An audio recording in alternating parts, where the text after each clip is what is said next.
Pública, doutora Ela Vieco Volkmer, de Castilhos, que é coordenadora do Grupo Candango, de Criminologia da Faculdade de Direito da UNB.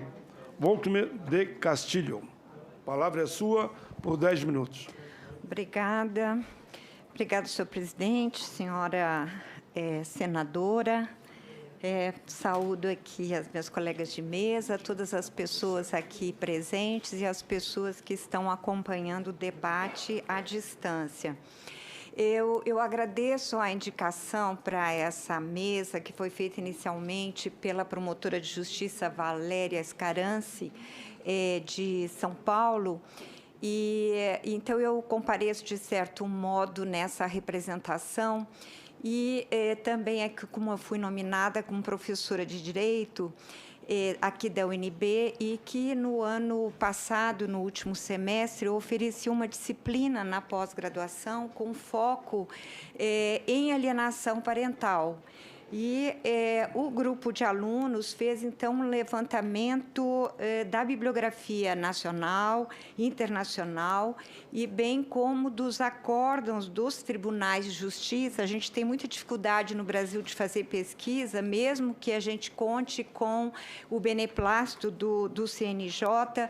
E nesse levantamento que nós fizemos, identificamos nos tribunais de justiça, quer dizer que tem também de primeira instância que não chega a subir no tribunal, mais de 1.000 acórdãos, e esses 1.000 acórdãos nós esperamos, em um grupo de pesquisa, aprofundar a análise do que revelam esses acórdãos.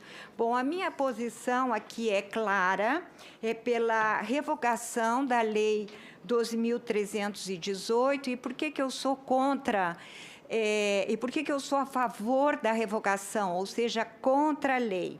Em primeiro lugar, porque foi uma lei feita às pressas em benefício de um grupo de interesse.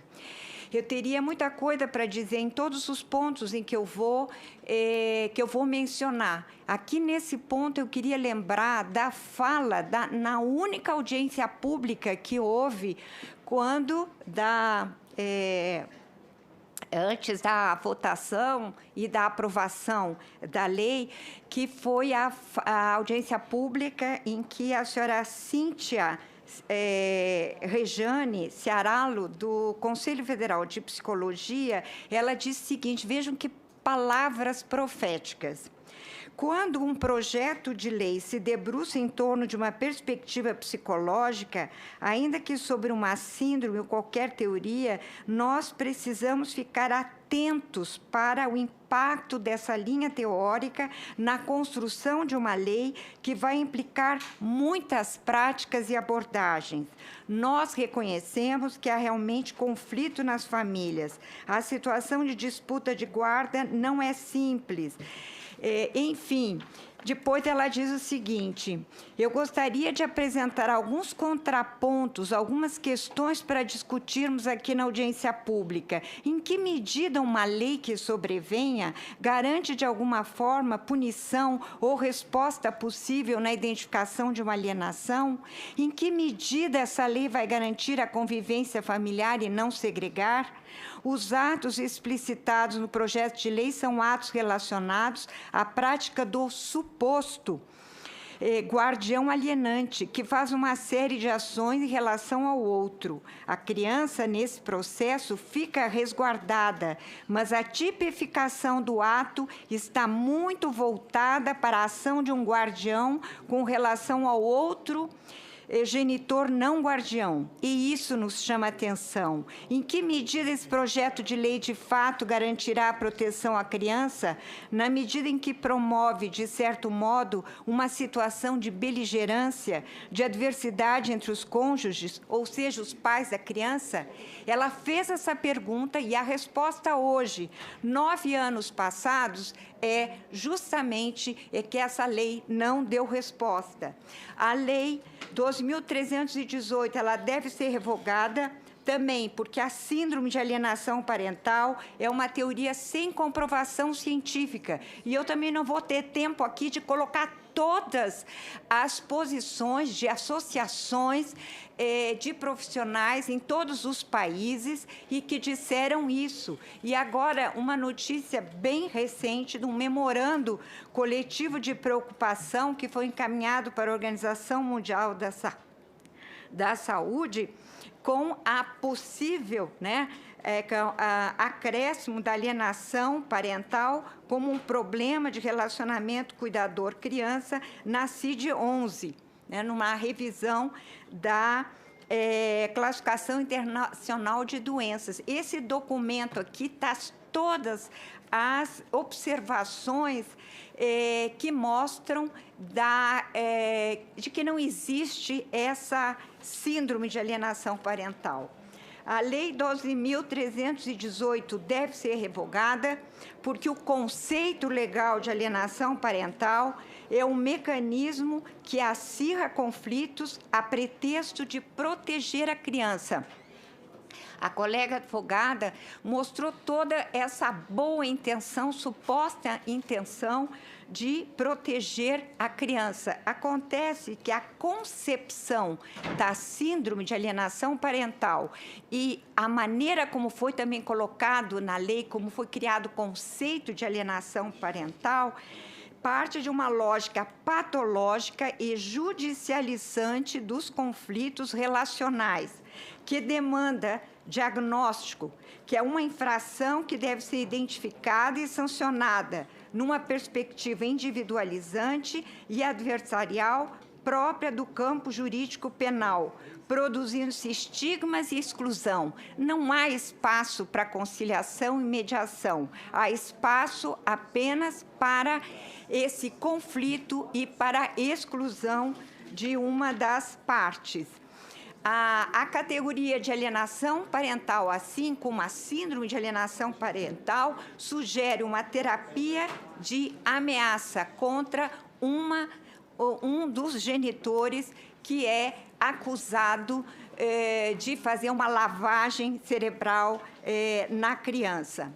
O que tem acontecido na aplicação da lei é a colonização do campo psi pelo campo jurídico, na medida que o trabalho dos psicólogos e equipes multidisciplinares é distorcido e se vê na obrigação de dizer sim ou não, se alguma daquelas atividades, daquelas situações que estão expressas na lei, está a acontecer. A Lei 12.318, ela deve ser revogada, porque favorece a violência sexual contra a criança por parte de genitores homens. Os coletivos...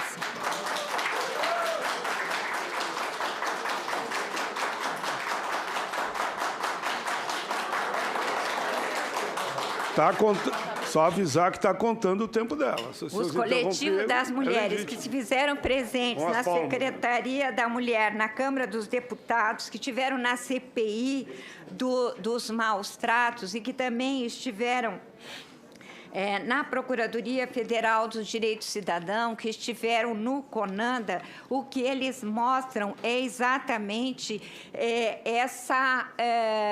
que essa estratégia de defesa, ao acusar as mulheres de alienadoras, esconde abusos sexuais que, como já foi dito aqui, eles não conseguem ser comprovados no mesmo tempo do processo civil, porque o processo penal tem outro trâmite, tem outro tipo de prova, então fica descolado um do outro. Porque a lei também, ainda eu digo, ela deve ser... Já passaram os 10 minutos? Já, você tem 1 minuto. Bom, eu tenho 10 pontos, eu só vou ler os pontos. Ela deve ser revogada porque contraria o melhor interesse da criança e adolescente, instrumentaliza as crianças e as nega, sobretudo, como sujeitos de direito. A criança não tem espaço para falar por si própria, para exercer a sua autonomia. A lei deve ser revogada porque viola a igualdade entre mulheres e homens.